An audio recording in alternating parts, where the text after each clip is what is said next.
ای بابا نه عالی شد. قشنگ در نه. سیب زمینی ها رو اسلایس میکنیم و میندازیم تو روغن سرخ شده. ما براتون یه چیز خوشمزه درست کنیم. اسم غذا چیه آقا؟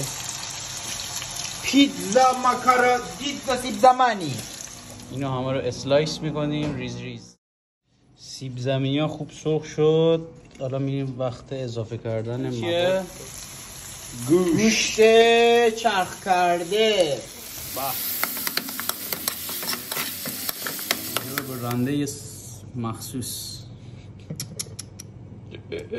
بیدوش خطر میکنیم. گوجه رو ریز میکنیم. یه قاشق رو باشه.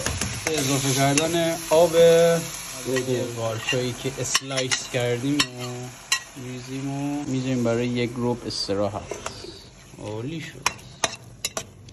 یکم کف تابه رو روغنی لایه سیب زمینی میچینیم پایین. تصمیم برای این شد که این بغلاش هم سیب زمینی کار کنیم. مثل تنور باید بچسبونی. بریز به به چی بشه. یه لایه دیگه سیب زمینی.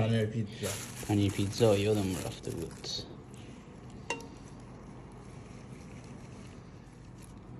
دوباره نخوابیدم. سیب زمینی.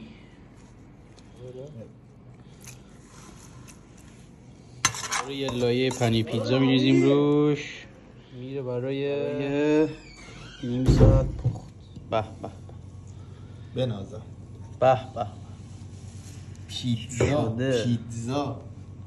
بچه ها آماده برعکس کردن باشید.